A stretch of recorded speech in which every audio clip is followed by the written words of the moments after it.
चक्षुरुन्मिलितं येन तस्मै श्रीगुरवे नमः। नमामि विष्णुपादाय कृष्णकृष्णाय भूतले श्रीमते भक्तिवेदान्तस्वामीति नमस्ते सरस्वते देवे गौरवाणी प्रचारिणे विशेषशून्यवादी पाश्चात्यदेशतारिणे। जय श्री कृष्ण चैतन्य प्रभु नित्यानंद श्री अद्वैत गदाधर शिवासादि गौर भक्तवृंद। हरे कृष्णा कृष्णा कृष्णा हरे हरे, हरे राम राम राम हरे हरे। तो आज हम लोग इसके आगे से पढ़ेंगे। हमने लास्ट टाइम वो श्लोक संख्या 36 से रिसाइट करेंगे।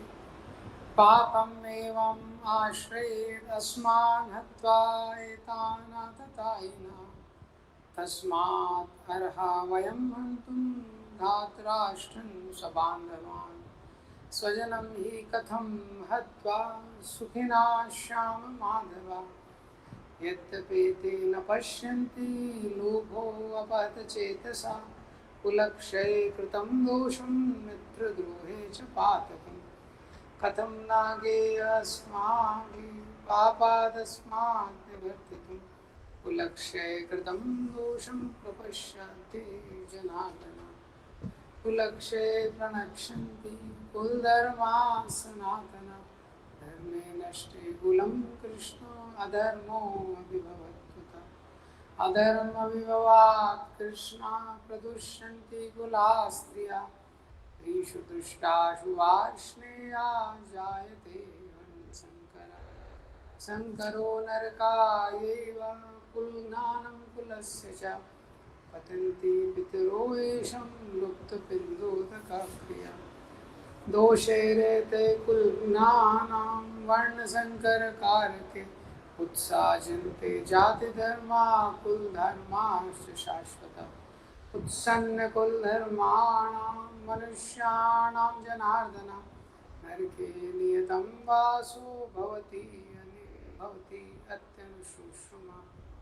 अहो बद्महत्पापं कर्तुं व्यवसिता वयं यद् राज्यसुखलोभेन हन्तुं स्वजनमुत्थिता। यदि मामप्रतीकारम् अशस्तं शास्त्रपाणया धात्राष्ट्रारणे हन्तुं तन्मे श्रीमत्तरं भवेत्। सञ्जय उवाच एवं मुक्त्वा अर्जुनः सङ्ख्ये रथोपस्थुपाविशत् विसृज्य सशरं चापं शोकसंविघ्नमानसः। तो हमने देखा था पहला अध्याय, इसमें 46 श्लोक हैं। तो जो पहला भाग है ऑब्जर्विंग द आर्मीज सैन्य निरीक्षण, तो इसके 3 डिवीजन किए गए हैं। 1 से 11 युद्ध की तैयारी, 12 से 20 साइन ऑफ विक्ट्री विजय के लक्षण, और फिर 21 से 27 कृष्णा एज भक्तवत्सल। फिर 28 से 46 जो है वो अर्जुन जो 5 कारण देते हैं वो क्यों युद्ध नहीं करना चाहते। तो 28 से 30 में पहला कारण कंपैशन, 31 से 35 में दूसरा कारण एंजॉयमेंट, 36 से 38 में आज देखेंगे फियर ऑफ सिन, 39 से 43 में डिस्ट्रक्शन ऑफ फैमिली ट्रेडिशन, और उसके बाद 2.6 में Arjun finally last reason indecision. ये 5 कारण हैं, इसको याद रख सकते हैं CDEFI: compassion, destruction of family tradition, enjoyment, fear of sin और इनडिसीजन। तो कल हमने देखा था पहला कारण जो 31 से 35 था एंजॉयमेंट। आज अभी देखेंगे 36 से लेके 38 तक फियर ऑफ सिन। पापम एवा आश्रयेत अस्मान् हत्वेतानाततायिना। तो अर्जुन बोलते हैं पापम एवा आश्रयेत अस्मान्, हम लोग पाप का आश्रय लेंगे। हत्वेतान आततायिना, हत्वेतान अगर हम इन लोगों को मारेंगे, इनकी हत्या करेंगे, किन लोगों को?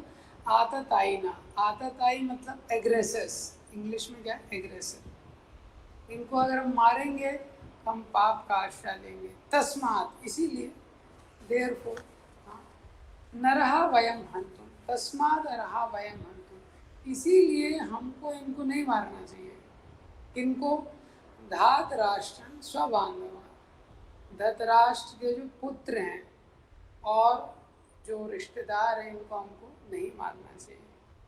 स्वजनम ही कथम हत्वा सुखिना श्याम माधवा, कथम, तो वो बोल रहे हैं हे माधव, माधवा, लक्ष्मी जी के जो पति हैं, जो सारे सौभाग्य को प्रदान करने वाले हैं, कथम सुखिना, हम लोग कैसे सुखी हो सकते हैं? स्वजनम हत्वा, अपने संबंधियों को मार के हम लोग कैसे सुखी हो सकते हैं? अर्जुन बोल रहे हैं।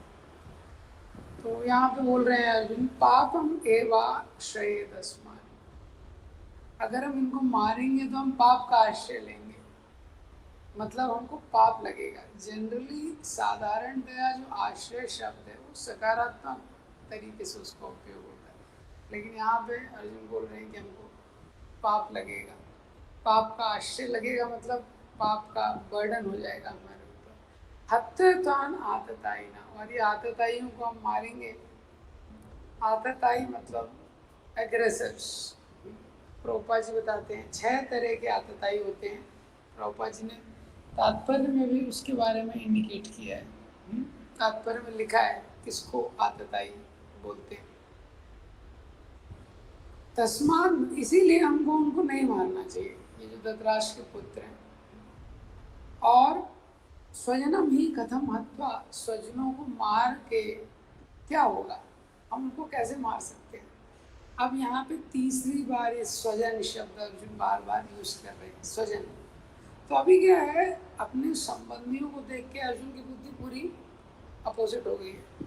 थोड़े ही समय में जब अर्जुन ने बोला था कि मैं सेनाओं को देखना चाहता हूँ, तब अर्जुन ने बोला क्या बोला था? मैं देखना चाहता हूँ धातराष्ट्रस्य दुर्बुद्धे युद्धे प्रिय चिकीर्षवा। तब अर्जुन ने बोला था मैं देखना चाहता हूँ धृतराष्ट्र के दुर्बुद्धि पुत्र दुर्योधन को कौन सहायता कर रहा है। अब अर्जुन क्या बोल रहे हैं? स्वजन, ये तो हमारे ही स्वजन है। तो ऐसे इल्यूजन काम करता है, मोह काम करता है। तो अभी एकदम बुद्धि उसकी अलग हो गई है, और वो बोल रहा है, भगवान को बोल रहा है माधव, सुखिना श्याम माधवा। माधव मतलब हमको क्या इससे प्रसन्नता मिलेगी? माधव का मतलब है जो लक्ष्मी जी के पति हैं। माधव जो लक्ष्मी जी के पति हैं, और लक्ष्मी जी का काम क्या है? सारे जीवात्माओं पे सौभाग्य प्रदान करना। वो सौभाग्य को प्रदान करता है वो माधव है। तो बोल रहे हैं आपका नाम तो माधव है, कैसा सौभाग्य आप मुझे दे रहे हो? संबंधियों को मुझे मारना पड़ रहा है। तो वो एक वे में वो बोल रहे हैं भगवान को कि माधव है आपका नाम, तो आपको सौभाग्य देना चाहिए, लेकिन आप दुर्भाग्य दे रहे हो। फॉर्चून की जगह मिस फॉर्चून आप मुझे दे रहे हो। विवेक प्रूव, प्लीज कीप म्यूट। तो ये वो बोल रहे हैं उनको। तो प्रभुपाद जी ये तात्पर्य में बताते हैं जो 6 तरह के एग्रेसर्स होते हैं। तो यहाँ शास्त्रों में बोला गया है कि जो एग्रेसर है या आतताई है उनको मारा जा सकता है। तो सबसे पहला एग्रेसर होता है जो पॉइजन देता है या विष देता है। तो एक्चुअली जब इसका डिस्क्रिप्शन देखेंगे तो उसमें पता चलेगा कि इन 6 में से कोई भी एक काम अगर कोई व्यक्ति आपके लिए कर रहा है तो उसको मारने में एक वे में दोष नहीं है। और दुर्योधन ने 6 के 6 कवर किए थे। हाँ, एग्रेसर की जो 6 क्वालिफिकेशन या 6 योग्यताएं होती हैं वो दुर्योधन ने सारी कवर की थी। तो सबसे पहले अगर कोई जहर देके मारता है उसको एग्रेसर बोलते हैं, विष देके। तो दुर्योधन ने भीम को विष दिया था जब छोटे थे। तो खेल खेल में दुर्योधन ने भीम को विष दे के मारने का प्रयास किया था। दूसरा, अगर कोई आपके घर को आग लगा दे तो वो भी आतताई है। तो लाक्षागृह में दुर्योधन ने सारे पांडवों को जलाने का पूरा योजना बनाया था। तीसरा, कोई अगर शस्त्रों से अटैक करे जिससे मृत्यु हो सकती है, तलवार आदि से अटैक करे। जब पांडव अज्ञातवास में थे, पूरी सेना लेके दुर्योधन ने अटैक किया था, उन पे आक्रमण किया था। चौथा, अगर कोई आपके घर की जो संपत्ति वगैरह है उसको इलीगल तरीके से उसको लूटने का प्रयास करे, तो जब दूध क्रीड़ा हुई थी गैम्बलिंग मैच, तो उसमें पांडवों की पूरी संपत्ति दुर्योधन ने ले ली थी।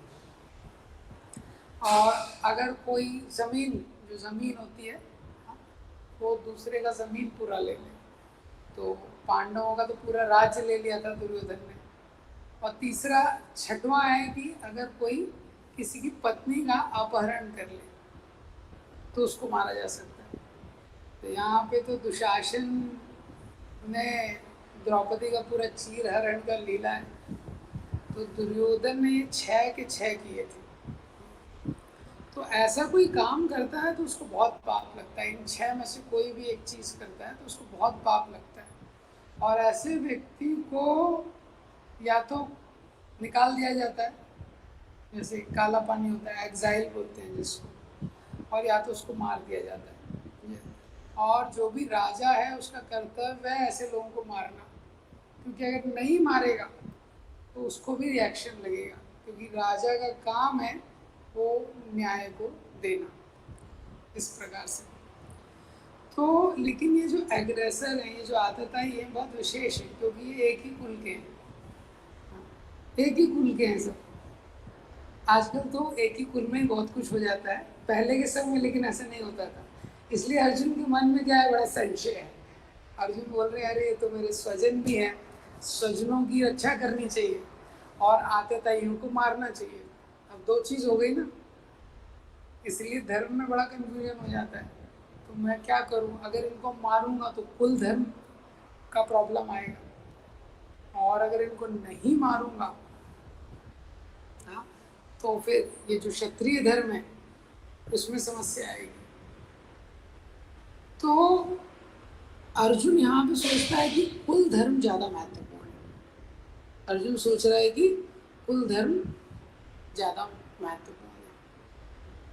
तो इसके आगे अर्जुन बोलते हैं, यद्यपेतेन पश्यन्ति लोभो अपहत चेतसा कुलक्षय कृतं दोषं मित्रद्रोहे च पातकम् क्वथं नागे अस्माभिः पापादस्मान् निवर्तितं कुलक्षय कृतं दोषं प्रपश्यामि जनार्दन। तो अर्जुन बोलते हैं, तो भगवान अर्जुन से बोल रहे हैं, अरे तुम नहीं मारोगे ना तो तुमको मार देंगे। अगर हम युद्ध नहीं करेंगे और तुम ऐसा बोल रहे हो कि हमको युद्ध नहीं करना चाहिए, राज्य लेके क्या होगा, ये सब लेके क्या होगा, लेकिन ये ऐसा होता है ना, हम लोग संसार में भी देखते हैं। कभी कभी आप कोई जो समस्या चल रही है, आप किसी को बोलते हैं तुम छोड़ दो यार, वो झगड़ा कर रहे हैं, तुम छोड़, बोले मैं कैसे छोड़ दूँ, उसको भी सही सोचना चाहिए ना, वो तो सोच नहीं रहा है छोड़ने के लिए। हाँ, तो इसी तरह अर्जुन और भगवान उसको अर्जुन को बोल रहे हैं, तुम सोच रहे हो कि युद्ध नहीं करना, लेकिन पांडव तो, कौरव तो ऐसा सोच नहीं रहे। तो अर्जुन बोलते हैं, यद्यपि अगर वो नहीं भी सोच रहे हैं, क्यों नहीं सोच रहे हैं, लोभो अपहत चेतसा, लोभ ने उनकी चेतना का अपहरण कर लिया। हाँ, तो वो लोग नहीं देख पा रहे हैं क्या, कुलक्षय कृतं दोषम, जो कुल का नाश हो जाएगा उसमें जो दोष है, कुल के नष्ट होने का जो दोष है, वो लोग नहीं देख पा रहे हैं कौरव। लोभो अपहत चेतसा, क्योंकि वो तो लोभ में अंधे हो गए, वो नहीं देख पा रहे हैं। मित्र द्रोहे च पातकम, मित्र द्रोहे, अपने मित्रों को मारने में क्या पाप लगेगा, पातकम मतलब जो पाप है वो नहीं देख पा रहे हैं। लेकिन कथम ना गे अस्मा भी, लेकिन जो हम लोग हैं, कुलक्षय कृतं दोषम प्रपश्यादि जनार्दन, लेकिन जो हम लोग हैं वो देख सकते हैं, हम लोग ज्ञान में हैं, हम लोग देख रहे हैं कि कुल के नाश होने में क्या दोष हो सकता है। पापा तस्मान निवर्तितम, कैसे हम लोग फिर भी इस पाप में लग रहे हैं हे जनार्दन। तो ये अर्जुन का पॉइंट है। तो अर्जुन यहाँ पे बोल रहे हैं कि ये लोग तो नहीं देख पा रहे हैं क्योंकि ये तो लालची हैं, लोग ने इनकी चेतना का आवरण कर लिया है, लेकिन हम लोग तो देख सकते हैं। तो यहाँ पे अर्जुन क्या बोल रहे हैं, कुलक्षय, मतलब जो कुल का नाश है, इसमें जो दोष है, कुलक्षय कृतम दोषम, तो अपने कुल के नाश में जो दोष है वो हम क्यों नहीं देख पा रहे हैं। तो अब जो कौरव नहीं देख पा रहे हैं वो तो लोभ में है, लेकिन हम क्यों नहीं देख पा रहे। तो अर्जुन बोलते हैं कि ये लोग अंधे हो गए, लेकिन हम लोग ज्ञेय अस्माभि, हम लोग जानते हैं, हम लोग अंधे नहीं। तो कौरव क्यों अंधे हो गए हैं, क्योंकि अपहत चेतसा, उनकी जो चेतना है वो चली गई। तो ये सारे जब श्लोक अर्जुन बोल रहे हैं तो अर्जुन के माइंड में, मतलब ये श्लोक तक आते आते हमको पता चलेगा कि अर्जुन के माइंड में 4 विचार चल रहे हैं। हाँ, क्या विचार चल रहा है उसके मन में। सबसे पहला उसके मन में विचार चल रहा है कि उसने इतने सारे रिश्तेदारों को देख लिया, चाचा, मामा, ताऊ, पिताजी, अंकल, रिश्तेदार, सब लोग खड़े हैं, पुत्र पौत्र। तो पहला विचार अर्जुन के मन में चल रहा है वो है कंपैशन। हाँ, पहला रीजन कंपैशन, ये why should my relatives die, मेरे रिश्तेदारों की मृत्यु क्यों हो, उसके मन में विचार चल रहा है, क्यों मेरे रिश्तेदार मारे जाएं, दया का भाव है। दूसरा विचार चल रहा है, अगर ये सारे मेरे रिश्तेदार मारे जाएंगे मैं तो अकेला हो जाऊंगा, किसके साथ मैं संसार में भोग करूंगा, कैसे मैं एंजॉय करूंगा। अगर ये रिश्तेदार ही सारे मारे गए तो मैं कैसे एंजॉय करूंगा। कोई भी व्यक्ति संसार में आप देखेंगे अपने रिश्तेदारों परिवार के बिना, ज़्यादातर व्यक्ति, मानव एक सामाजिक प्राणी है, वो कल्पना नहीं कर सकता कि जीवन कैसे चलेगा, कल्पना नहीं कर सकता, बहुत मुश्किल होता है। तीसरा, पिछले वाले श्लोक में जैसे उसने बोला, अरे अगर हम उनको मारेंगे, इसमें भी बोल रहे हैं मित्र द्रोहे च पातकम, पातकम मीन्स पाप लगेगा हमको, अपने रिश्तेदारों को मारने में, उनको मारने में हमको पाप लगेगा। चौथा अर्जुन सोच रहा है कुलक्षय कृतम दोषम, जब कुल परंपरा का नाश हो जाएगा तो आने वाली पीढ़ियों को क्या लेगेसी देंगे हम, मतलब हमारे कुल का आगे क्या होगा। हर कोई व्यक्ति, वो अर्जुन सोचते हैं कि अगर ये सारे लोग मर जाएंगे तो आने वाली जनरेशन्स का क्या होगा, कुल परंपरा का क्या होगा, इतने क्षत्रिय मारे जाएंगे तो, क्योंकि उससे वर्ण संकर वगैरह होगा, उसके बारे में वो आगे वाले श्लोक में बोलते हैं।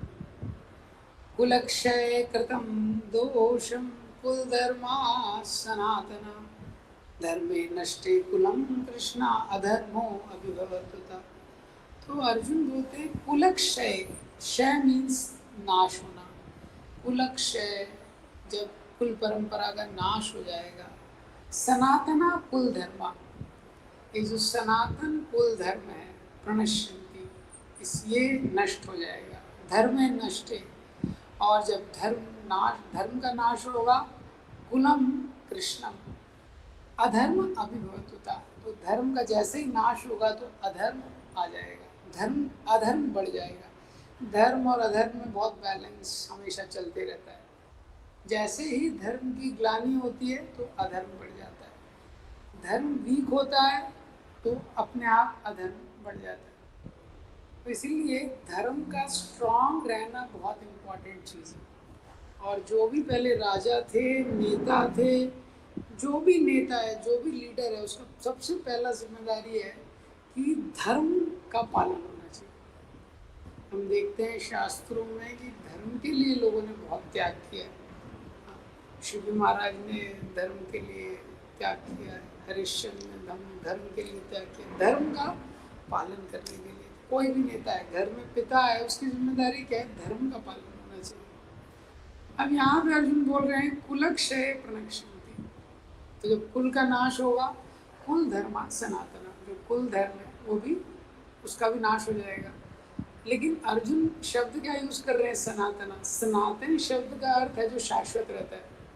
तो यहाँ प्रश्न उठता है, जो शाश्वत रहता है वो नाश कैसे हो जाएगा? जो इटर्नल है वो कैसे नाश हो जाएगा? तो जो इटर्नल है वो तो नाश नहीं हो सकता। तो एक्चुअली यहाँ पे कॉन्सेप्ट क्या है कि अर्जुन सोच रहे हैं कि जो कुल धर्म है तो सनातन धर्म है, लेकिन कुल धर्म सनातन धर्म नहीं है, भक्ति सनातन धर्म है। लेकिन मोह के कारण अर्जुन सोच रहे हैं कि तो सनातन जो कुल धर्म है वो नाश हो जाएगा, लेकिन जो सनातन है वो तो कभी नाश होता नहीं है। तो संसार में जो भक्ति धर्म है, जो भागवत धर्म है, वही सनातन है। कुल धर्म महत्वपूर्ण है लेकिन सनातन नहीं है। तो शास्त्रों में दो तरीके से धर्म का विभाजन किया है मोटे रूप में, पर धर्म, अपरा धर्म। तो अपरा धर्म क्या है? कुल धर्म, फैमिली ड्यूटी। और परा धर्म क्या है? जो भागवत धर्म है। तो परा मीन्स सुपीरियर, जो ज़्यादा सुपीरियर होता है। अपरा मीन्स, अपरा धर्म में क्या आता है? पति पत्नी को एक दूसरे के प्रति ईमानदार रहना चाहिए, बच्चों को माता पिता का सेवा करना चाहिए, माता पिता को बच्चों के प्रति अपनी जिम्मेदारी का निर्वाह करना चाहिए, ये अपने स्वजनों का ध्यान रखना चाहिए। ये सब क्या है? कुल धर्म है। और ये है अपरा धर्म। तो ये करना चाहिए, लेकिन ये आत्मा का सनातन स्वरूप नहीं है, ये आत्मा का नित्य स्वरूप नहीं है। ये शरीर मिलने के कारण हमारा जिम्मेदारी है, ये ड्यूटी है। जैसे आप देखेंगे कि आगे के एक श्लोक में प्रभुपाद जी ने वो वाला श्लोक कोट किया है, देव ऋषि भूताप्त नृणाम पितृणाम, क्या क्या ड्यूटी इस संसार में जीव की है, इस प्रकार से। तो यहाँ पे ये बोल रहे हैं कि अगर कुल परंपरा का पालन नहीं होगा तो क्या होगा? अधर्म आ जाएगा। और जैसे ही अधर्म आएगा तो अधर्म के आने के बाद क्या होगा उसको आगे बताते हैं। अधर्म विभवात् कृष्ण प्रदुष्यन्ति कुला स्त्रिया स्त्रीषु दुष्टाषु वार्ष्णेया जायते वर्ण संकर। तो बोलते हैं अधर्म अभिभवात् कृष्ण, तो जब अधर्म बढ़ जाएगा तो कुल का नाश होगा, स्टेप नंबर 1। उसके बाद दूसरा क्या होगा? कुल का नाश होने, कुल धर्म का नाश होने से अधर्म बढ़ेगा। फिर तीसरा क्या होगा? अधर्म जाने से क्या होगा? अधर्म के बढ़ने से प्रदूषंति कुला स्त्रिया, जो कुल की स्त्रियां हैं प्रदूषित हो जाएंगी। स्त्रीषु दुष्टाशु वार्ष्णेय, और जब स्त्रियां प्रदूषित हो जाएंगी, जायते वर्ण संकर, तो वर्ण संकर की उत्पत्ति होगी। हाँ, प्रभुपाद जी ने तात्पर्य की पहली लाइन में लिखा है, जीवन में शांति सुख तथा आध्यात्मिक उन्नति का मुख्य सिद्धांत मानव समाज में अच्छी संतान का उत्पन्न होना है। और इसके 2 लाइन नीचे देखिए क्या लिखा है, ऐसी संतान समाज में स्त्री के सतीत्व और उसकी निष्ठा पर निर्भर करती है। ठीक है, तो ये सिद्धांत है। अधर्म अभिभवात् कृष्ण, जब धर्म नहीं रहेगा तो क्या होगा? अधर्म बढ़ जाएगा। प्रदूषंति कुला स्त्रियां, जो कुल की स्त्रियां हैं प्रदूषंति, वो कंटामिनेट हो जाएंगी, पॉल्यूटेड हो जाएंगी, क्योंकि स्त्री को संरक्षण चाहिए। हाँ, ये शास्त्र का धर्म है। तो जब स्त्री छोटी रहती है तो पिता संरक्षण करते हैं, उसके बाद उसका विवाह होता है तो पति रक्षा करता है, और उसके बाद वृद्धावस्था में जो पुत्र है वो रक्षा करता है। तो स्त्रियों को स्वतंत्र नहीं छोड़ा जा सकता है। तो उसके बाद यहाँ पे बोला है कि क्योंकि स्त्रियों के पल्यूट होने से क्या होगा? वर्ण संकर हो जाएगा। तो इसीलिए अब क्योंकि इतने मात्रा में पुरुष मारे जाएंगे, तो पहले क्या होता था? पॉलीगैमी अलाउ था। पॉलीगैमी मतलब एक जो क्षत्रिय है कई कई रानियां रखते थे क्षत्रिय लोग, तो कई स्त्रियों से शादी कर सकते थे। कलयुग में ये अलाउ नहीं है। उसका कारण क्या था कि इतनी शादियां उनको अलाउ थी? उसके 2-3 कारण है। पहला कारण यही था कि स्त्रियां जो हैं उनको प्रोटेक्शन चाहिए।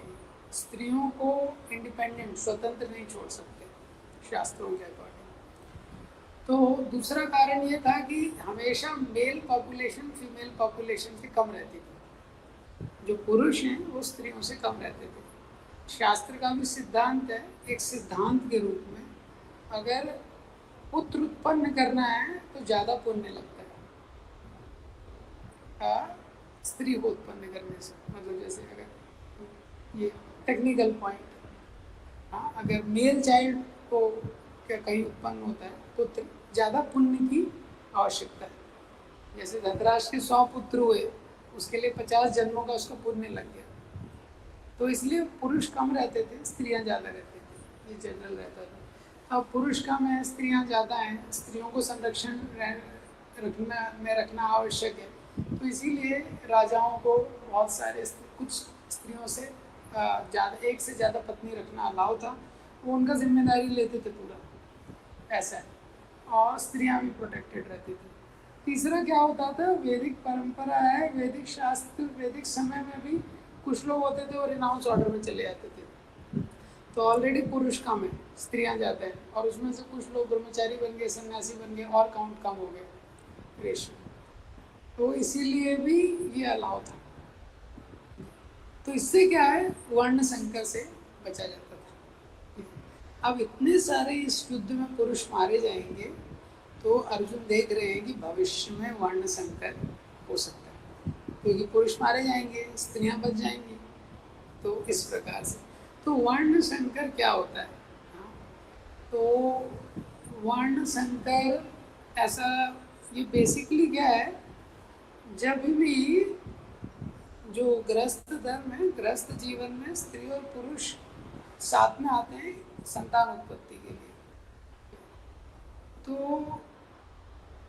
वर्ण संकर का एक वे में ये अंडरस्टैंडिंग है, अनवांटेड प्रोजेनी, इंग्लिश में unwanted progeny means progeny with poor consciousness, with degraded mindsets. तो वर्ण संकर ऐसा नहीं है कि कोई दो स्त्री पुरुष है जिनका शादी हुआ ही नहीं है, उनसे जो उत्पन्न होंगे वही वर्ण संकर है। वर्ण संकर तो ये तो पहले के समय में था ही नहीं। जब अर्जुन इस चीज को बोल रहे हैं तो क्या है वर्ण संकर, मतलब जब डिग्रेडेड माइंडसेट से भी जो संतान उत्पत्ति होती है वो वर्ण संकर के ही समान है। तो प्रभुपाद जी ने तात्पर्य में लिखा है, ये बहुत महत्वपूर्ण है। अच्छा समाज का फाउंडेशन है अच्छी संतान, और अच्छी संतान का फाउंडेशन है चेस्टिटी ऑफ वुमेन, क्योंकि शास्त्रों के according much of the consciousness is prepared before the child comes out. इस संसार में जब जीव आता है, उसके संसार में आने के पहले ही उसकी मैक्सिमम चेतना प्रिपेयर हो जाती है जब वो गर्भ में रहता है।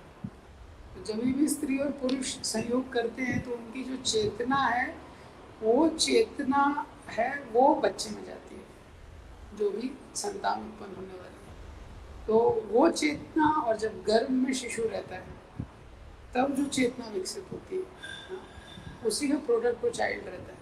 तो अगर एक पहले स्टेप में गलती हो जाती है किसी के लाइफ में, तो उसको आगे उसको करेक्ट करना इतना आसान नहीं है। ये तो आगे वो बहुत मुश्किल हो जाता है। इसीलिए वर्ण संकर एक बहुत बड़ा चैलेंज है। अब आप देखेंगे कि प्रभुपाद जी ने तात्पर्य में भी इसको इंडिकेट किया है, चाणक्य पंडित को इंडिकेट किया है। प्रभुपाद जी ने लिखा है तात्पर्य में कि जो स्त्रियां होती हैं वो लेस इंटेलिजेंट होती है, वुमेन आर लेस इंटेलिजेंट। तो जो स्त्रियां होती हैं उनको थोड़ा बुद्धि कम होती है और उन पर विश्वास नहीं किया जा सकता। तो इसको कैसे समझ सकते हैं, विशेषकर जब प्रभुपाद जी पाश्चात्य देशों में थे, पाश्चात्य देशों में जो माता जी लोग ये सुन नहीं सकते, अरे कैसे कैसे लेस इंटेलिजेंट कैसे बोल रहे हैं हमको। हाँ, तो इसमें कुछ सिद्धांत है जिसको समझना चाहिए। तो ये कौन सी इंटेलिजेंस को बोला जा रहा है, क्या स्त्रियों में स्पिरिचुअल इंटेलिजेंस कम होता है क्या? आध्यात्मिक दृष्टि से क्या वो कम बुद्धिमान होती है? लेकिन स्पिरिचुअली अगर देखा जाए आध्यात्मिक दृष्टि से, तो जो आत्मा है वो ना तो पुरुष है ना स्त्री है। आत्मा ना मेल है ना फीमेल है, ये क्योंकि वही आत्मा अभी पुरुष के शरीर में है, और वो पुरुष अगर स्त्री से आसक्त है बहुत ज़्यादा, अगला जन्म उसको स्त्री का मिल जाएगा। तो आत्मा तो वही है, करेक्ट। तो स्पिरिचुअल इंटेलिजेंस तो बोल नहीं सकते। तो फिर क्या मटेरियल इंटेलिजेंस माता जी लोगों में कम रहता है, भौतिक इंटेलिजेंस। लेकिन हम देख रहे हैं कि आजकल देखते हैं कि स्कूल वगैरह हम देखें, कॉलेज में तो कई बार माता जी लोग टॉप करते हैं। आज का कोई सी जगह नहीं है, सिविल सर्विसेज में जाएंगे तो माता जी हैं, प्राइम मिनिस्टर चीफ मिनिस्टर्स भी माता जी जो हैं। तो भौतिक दृष्टि में भी उनके पास काफ़ी बुद्धिमानी है। तो यहाँ पे जो बोला गया है कि जो वुमेन है जो लेस इंटेलिजेंट होती है, वो किस सिद्धांत में शास्त्रों में बोला गया है कि हम लोग बुद्धि का, हमारा अंडरस्टैंडिंग क्या है कि बुद्धि का मतलब कैसे हम संसार में जो मैटर है उसको मैनिपुलेट करते हैं, कंट्रोल करते हैं, ऑर्गेनाइज करते हैं, उसको हम बुद्धि समझते हैं। मतलब कोई बुद्धिमान व्यक्ति है, कितना चीटिंग कर सकता है, कितने अच्छे से प्लानिंग कर सकता है, मैनेज कर सकता है, यही तो बुद्धि है ना। और या तो आईक्यू को बुद्धि बोलते हैं, कितना वो मैथ्स का क्वेश्चन कितने अच्छे से सॉल्व करता है, उसको हम लोग बुद्धि बोलते हैं, कितनी चीज़ें याद रख सकता है।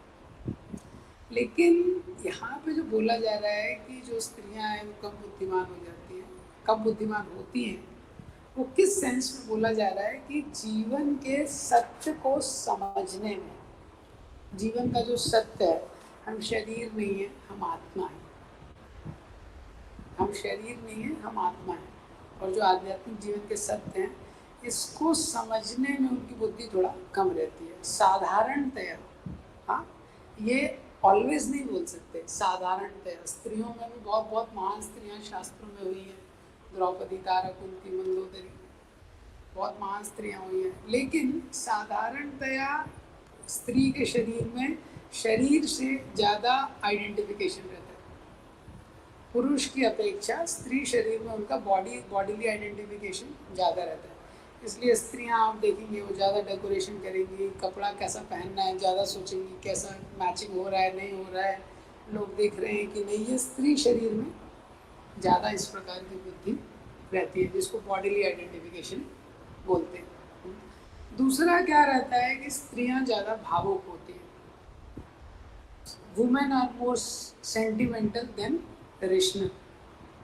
ये इसलिए आप देखेंगे स्त्रियां ज़्यादातर बहुत भावुक होती हैं, सेंटिमेंटल, रेशनल नहीं होती हैं। तो आधे घंटे बात होने के बाद आपको पता नहीं आएगा, समझ नहीं आएगा बोलना क्या चाहते हैं। आधे घंटे का चर्चा हो गया, समझ में आएगा एक्चुअल पॉइंट क्या है। हाँ, क्योंकि सेंटिमेंट इतने ज़्यादा हैं तो उसमें रेशनल कुछ क्लैरिटी आने में टाइम लग जाता है, ऐसा।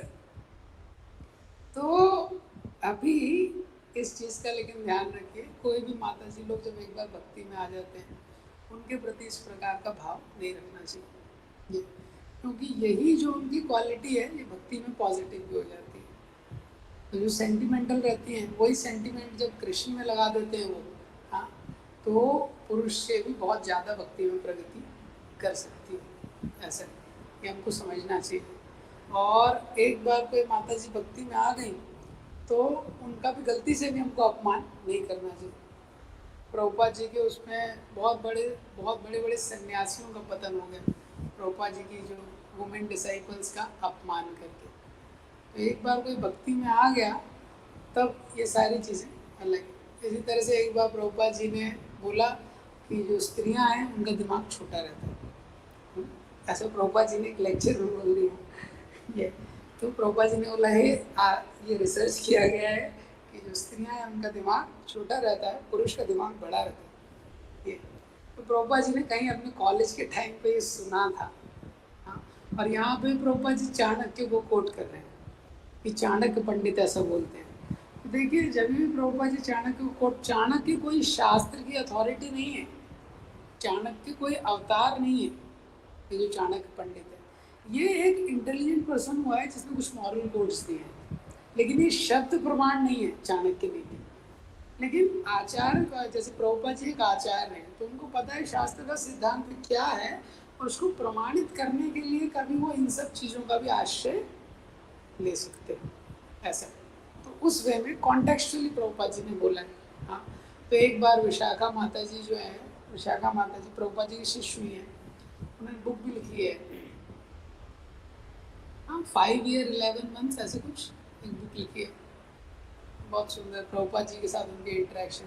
विशाखा माता जी ने प्रभुपाद से पूछा कि प्रभुपाद ऐसा होता है क्या, वो स्त्रियों का, माता जी लोगों का दिमाग छोटा रहता है? मैंने सुना आपने प्रोचित में बोला है पुरुषों का बड़ा रहता है। प्रभुपाद जी ने बोला, तो प्रभुपाद जी ने मजाक में बोला, प्रभुपाद जी ने बोला कि तुम चिंता मत करो, जब करने से वो बढ़ जाएगा साइज उसका, दिमाग का। तो यहाँ पे ओवरऑल पॉइंट क्या है? पॉइंट ये है कि ये सिद्धांत प्रभुपाद जी ने बताया कि जनरली इस तरह से होता है। लेकिन एक बार प्रभुपाद जी बोलते थे, एक बार कोई स्पिरिचुअल लाइफ में आ गया, कृष्णा कॉन्शियसनेस में आ गया, तो ये सारे कंसिडरेशंस काम नहीं करते और हमको बहुत सतर्क रहना चाहिए। तो यहाँ पे दो बहुत इम्पोर्टेंट लेसन है। पहला लेसन है कि हम देख सकते हैं कि अर्जुन का जो थॉट है वो लार्जर थॉट प्रोसेस इन्वॉल्व है। अर्जुन के जो विचार हैं कि वो युद्ध क्यों नहीं करना चाहते, उसके पीछे उनका केवल खुद का स्वार्थ नहीं है, वो देख रहे हैं कि कुल के ऊपर क्या होगा, कुल परंपरा का क्या होगा, आने वाली जनरेशन्स का क्या होगा। कभी भी कोई निर्णय हम संसार में लेते हैं तो हमको बहुत चीज़ों पे विचार करना महत्वपूर्ण है। आज की डेट में व्यक्ति निर्णय लेता है केवल ये देख के कि मेरा लाइफ क्या होगा। तो ऐसा नहीं है कि अपनी लाइफ के बारे में बिल्कुल नहीं सोचना है, वो भी गलत है। जैसे राधानाथ महाराज से एक बार राधेश्याम प्रभु जी ने प्रश्न किया कि कोई डिवोटीज हैं कम्युनिटी में, किसी भी मंदिर में भक्त हैं, वो भी गलतियाँ कर देते हैं। कई बार छोटी गलतियाँ होती हैं, कई बार बड़ी गलतियाँ होती हैं। गलतियों के लिए तो पनिशमेंट, कुछ सजा देना महत्वपूर्ण है, तो फिर क्या करना चाहिए, लेकिन वो भक्त भी है। तो महाराज ने बोला 3 चीज़ आपको देखना है। पहला चीज़ आपको देखना है वो effect on the devotee, effect on the community and effect on the temple. उसके बेसिस पे आपको निर्णय लेना है। मतलब जो भी उसने गलती की है, तो आप देखिए जिस मंदिर में है उस मंदिर के लोगों पे उसका क्या प्रभाव पड़ेगा उसकी गलती का। तो मंदिर के लोग नकारात्मक रूप से उन पर प्रभाव नहीं पड़ना चाहिए। दूसरा चीज़ उन्होंने बोला कि देखिए कि जो इस्कॉन का जो ओवरऑल कम्युनिटी है, इस्कॉन संस्था है, तो जो इसने गलती की है इस्कॉन संस्था पे क्या प्रभाव पड़ेगा, तो उस पर भी नकारात्मक नहीं पड़ना चाहिए। तो आपको ऐसा डिसीजन लेना है। तो इसके लिए आपको कुछ तो पनिशमेंट देना पड़ेगा, तो दीजिए, लेकिन वो ऐसा रहना चाहिए कि तीसरा वो जो व्यक्ति है जिसने गलती की है, हाँ, उस पर भी नकारात्मक प्रभाव नहीं पड़ना चाहिए। Punishment is meant to reform, सजा किस लिए है? उसको सुधारने के लिए। तो ऐसा नहीं होना चाहिए कि आपने उसको सजा दी, उसने भक्ति छोड़ दी। तो ये राधानाथ महाराज ने आंसर दिया। दूसरा लेसन हम देखते हैं यहाँ पे कि अर्जुन का कितना इस चीज़ पे थॉट है आगे तक।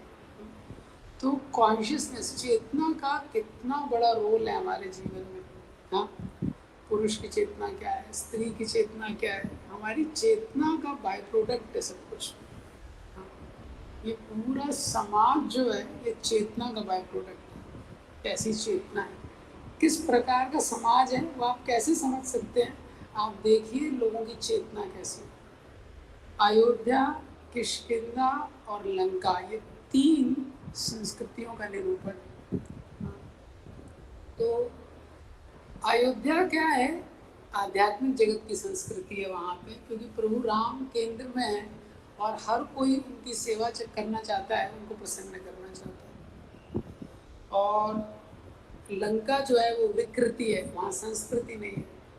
विकृति मतलब लंका में जब हनुमान जी गए, हर कोई भोग में लगा हुआ है, तो उसको देख के आप समझ जाएंगे तो क्या है। जैसे कलयुग में लंका से थोड़ा मैचिंग है, ज़्यादातर लोग क्या है, एंजॉय करना चाहते हैं, तो उनकी चेतना से समाज बनता है। और किष्किंधा क्या है? मिक्स है। किष्किंधा में सुग्रीव है, वो भगवान थोड़ा रिमाइंडर देते हैं तो याद आता है उसको मुझे भक्ति करनी है। तो एक रहते हैं शुद्ध भक्त और एक है जो दैत्य प्रकृति के, और एक है जीवात्मा। जीवात्मा तटस्थ है, अगर उसको छोड़ दिया तो भोग में लग जाएगा, लेकिन जब गुरु वैष्णव थोड़ा रिमाइंडर देते हैं तो भक्ति करता है। तो तो चेतना बहुत इम्पॉर्टेंट है। आराम को उसको एक्सप्लेन करते हैं, we have a limited control over situation but unlimited control over consciousness. Situations के ऊपर हमारा नियंत्रण बहुत सीमित है, लेकिन चेतना के ऊपर हमारा नियंत्रण जो है वो असीमित है। इसलिए आध्यात्मिक स्पिरिचुअल लाइफ में उस पर काम करते हैं। तो परिस्थितियों में कैसे चेंज होता है। एक बार राधानाथ महाराज एक प्रवचन दे रहे थे और दे रहे थे उतने में भूकंप आ गया। हाँ, और प्रवचन चल रहा है, एकदम भूकंप आ गया, एकदम बिल्डिंग हिलने लगा, सब लोग जप करने लगे। सब लोग, माँ जितने पुरुष, स्त्रियां, बच्चे। और महाराज बोल रहे थे ऐसे धीरे धीरे सोते हुए वाला जप नहीं कर रहे थे वो लोग। जब पे हम लोग सो जाते हैं ना, हरे कृष्ण कृष्ण करते, एकदम अटेंटिव सब लोग जप कर रहे थे। इसी तरह भक्ति तीर्थ महाराज एक प्रवचन दे रहे थे, प्रवचन के बीच में अर्थक्वेक आ गया, सब लोग बैठे हुए। हाँ, तो जब ऐसे राधानाथ महाराज जब ऐसा प्रवचन दे रहे थे और ये अर्थक्वेक आया, पूरा बिल्डिंग हिलने लगा, सब जप करने लगे। फिर थोड़े टाइम बाद नॉर्मल हो गए। ऐसा लग रहा था कि बिल्डिंग गिर जाएगा, लेकिन बच गए लोग। तो महाराज बोलते हैं उसके बाद कि मैं प्रार्थना कर रहा था कि let this earthquake should remain forever.